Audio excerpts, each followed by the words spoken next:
Ben, je vais commencer en m'excusant du retard. Maître Bérard, est-ce que vous acceptez mes excuses? Accepté, oui, la facture s'en vient, t'inquiète pas. OK, parfait. Ouais, c'est con. Et les factures d'avocats? On Ouais, avait plus c'est dans ça. le temps à Radio X que maintenant, là, mais... C'est ça. Ça vite. Parfait. Hey, je veux avoir ton avis concernant d'abord la grand-messe de QS, couverte de manière exagérée, à mon avis. On n'a pas dit grand-chose là-dedans. Ouais. Hey, les gens des régions, là, on vous comprend, là. L'agriculture, c'est important pour vous autres, là. T'en as pensé quoi de tout ça? Ben, écoute, c'est un gros dilemme, hein, ça. Puis tous les partis de gauche et tous les partis de droite, hein, qui tirent un peu plus chacun de leur bord, ont ce dilemme-là, Dominique, quand tu y penses. Parce que si tu restes avec tes principes, les chances que tu gouvernes sont à peu près inexistantes. Pourquoi? Parce que le Québec, comme ailleurs au Canada, ça se gouverne au centre. Donc ça, c'est dû au système parlementaire Westminster, là, uninominal à un tour, là, contrairement au scrutin proportionnel qu'on peut avoir dans d'autres pays. Fait que donc, si t'es pas dans le centre, t'es fait. Tu gouvernes pas. Par contre, si tu veux absolument gouverner, puis pour ça, par définition, tu es obligé de laisser tomber tes principes, tu deviens donc un parti de centre. Fait que si tu deviens un parti de centre, tu sers à quoi versus d'autres? Franchement, pas grand-chose. Déjà que il n'y a pas une grande différence ici, je parle au Québec, quand on dit que QS est à gauche, ben QS est au centre-gauche. Parce que si tu t'en vas en Europe et tu dis que QS est communiste, tu vas vraiment faire rire de toi. Tu sais pourquoi? Parce que là-bas, ils ont vraiment des partis communistes. Donc tout ça pour te dire quoi? Pour te dire que là, Nadeau-Dubois a gagné son pari, tant mieux pour lui. Mais là, tu regardes ça sur quoi il a gagné, tu te dis, OK, bon, ben là, ils sont rendus essentiellement au centre, ils vont l'être encore plus parce qu'ils vont réviser davantage le programme. Fait que rendu là, ça devient une alternative à quoi? Une alternative à la CAQ, une alternative au PQ. Mais la voie de gauche vient de tomber. Puis ce que je viens de te dire là, je te le dirais aussi, hein, peut-être pour les conservateurs de Duhem, en quelque sorte. Ben, raconte. Je m'en allais là, justement. Dans le cas d'Éric, est-ce à dire qu'Éric, s'il veut gouverner, selon toi, est-ce qu'il doit réaménager certains trucs?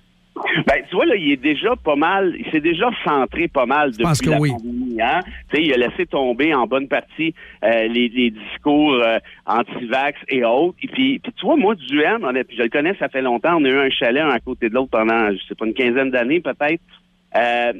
Moi, Duhem, bien franchement, puis je suis pas d'accord avec ses idées à 95%, mais je suis content qu'il y ait cette droite-là, fiscalement parlant, plus assumée, qui te dit, regarde, nous, là, on veut pas ci, nous, on veut pas ça. Nous, regarde, les impôts, c'est trop, les taxes, c'est trop, nous, on suggère ci. Mais ça, c'est parfait en démocratie. Mais je vais te dire la même chose de QS, tu comprends?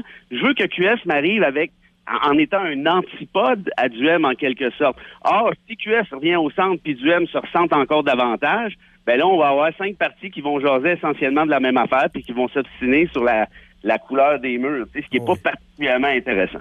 C'est sûr qu'Éric n'était pas anti-vax comme tel, là, mais si j'ouvre là-dessus, on a pour une demi-heure. Là, mais je voulais pas dire parce que les gens réagissent. Ah, il n'était pas anti-vax, mais il a croisé certaines tendances, on va le dire, là, quand même. C'est juste ça que je voulais dire, parce que lui-même était vacciné, mais pendant la pandémie, il a misé sur ce discours-là contre le gouvernement Legault, contre les mesures sanitaires et autres. Mais là, il n'est plus là-dedans, puis il n'avait pas le choix de ne plus être là-dedans, parce que là, à un moment donné, il faut passer à autre chose. Maintenant, où est l'ange du PQ dans tout ça? Est-ce que est-ce que la seule différence demeure l'immigration ou se situe PSPP là-dedans? Parce que là, ça a été la grand-messe de tout le monde. On a vu qu'ils ont sorti les old-timers au Parti libéral pour jouer la carte de la responsabilité gouvernementale, de la saine gestion. Mais là, il y a eu la célébration de la gauche à Jonquière. Tu auras une droite plus marquée avec Éric Duhem. Le PQ là-dedans, Frédéric? Permets-moi de passer rapidement par le PLQ, si tu veux. Parce que moi, j'ai été surpris quand ils ont parlé de rigueur budgétaire et tout. Puis là, ils ressortent Couillard des boulamites, puis là, l'hommage, puis là, en veux-tu, en voilà. Puis finalement, c'est peut-être pas si cave que ça. Parce que les électeurs caquistes, là, puis j'arrive au PQ dans pas long, les électeurs caquistes déçus, il y en a pas mal, on le voit, ils s'en vont où?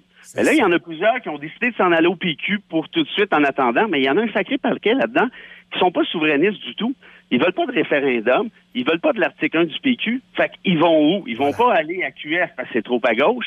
Fait que là, ils ont le choix entre les conservateurs, essentiellement de Duhem, puis le PLQ. Moi, j'ai l'impression qu'il y en a, c'est ça le calcul du PLQ ici, c'est on va aller chercher le vote des caquistes déçus, fédéralistes, puis il y en a pas mal, puis on va essayer de couper l'herbe sous le pied de Duhem. Je ferme cette parenthèse-là. Si tu parles du PQ maintenant, là, ça devient autre chose, hein, parce que là, Plamondon, on va se dire, il l'a eu facile là, depuis 1 an et demi. Il y a eu des passes gratuites. Québécois, il t'a le mousse. C'est pas compliqué. Il s'en va s'acheter un sac de pain puis il se ramasse avec un article. Fait que, non, mais c'est même plus c'est rendu de l'infopub. Trouve-moi une chronique qui a critiqué Plamondon à Québécois depuis 1 an et demi. Ça n'a jamais existé. Alors que QS se fait rentrer dedans un coup de 2 par 4 en veux-tu, en v'là. Le PLQ se fait piler dessus par un 18 roues. Fait que c'est certain que la partie n'est pas tout à fait égale. Sauf que sur la question de l'immigration, si on revient là-dessus, parce que c'était un peu ça ta question, c'est vrai qu'il y a des nuances, pour pas dire des nuances que je dis là, un clivage entre QS et le PQ.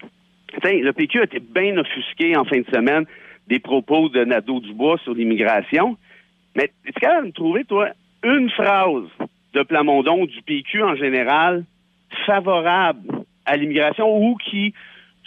l'immigration, c'est pas si pire que ça. Les seules fois qu'ils en parlent, c'est pour dire que voilà la cause principale. Il y en a tout le temps. Écoute, ils ont fait une pub pour les Anglos, OK? Là, je l'ai écouté attentivement. Et là, ils s'en vont dire aux Anglos, là, il faut faire attention parce qu'avec les nouveaux arrivants, les newcomers qui viennent d'Ottawa, en fait, du fait d'Ottawa, ben là, on a un problème avec la langue française. Bon, la cassette, même si les chiffres de l'OQLF te disent autre chose, on a des problèmes avec le logement, on a des problèmes avec les services sociaux. Fait que, tu sais, c'est toujours un peu, à quelque part, la faute de l'immigrant. Plamondon, il est pas cave. Tu sais, il le dit de manière élégante. Hein, ça passe plutôt bien. Il est pas abrasif. Mais sous le fond, là, qu'est-ce qu'il dit? Ben, il dit que l'immigration, c'est un problème. Écoute, le gars voulait envoyer la SQ bloquer le chemin Roxham. Même si ça n'a rien à voir avec les compétences du Québec. C'est pas des mots de farce, là. La SQ. T'imagines-tu, toi, la SQ débarquer à Roxham? Qu'est-ce qu'ils vont faire là? Ça n'a rien à voir. Mais c'est un genre de discours ultra populiste. Puis QS, beau les aimer, beau pas les aimer, mais reste que il ne joue pas dans ce film-là. Fait qu'à quelque part, oui, Nadeau-Dubois a raison de dire ça. Et là, la question qui va se poser, s'il y a un référendum demain matin, où QS se positionne? Il se positionne dans le camp du oui derrière Plamondon, prenant pour acquis que Plamondon gagne la pôle, ou il se laisse en retrait, parce qu'oublie pas une affaire, il y a 59 des électeurs de QS actuellement qui sont fédéralistes. Ça commence à faire du monde à la messe, si je sais compter, là. C'est vraiment super intéressant. Je sais que je dois te laisser aller, mais on se reprend avec grand plaisir et plus longuement la prochaine fois. Frédéric Bérard, merci beaucoup. C'est moi qui te remercie. À bientôt, bye. tout le monde. Salut, bye.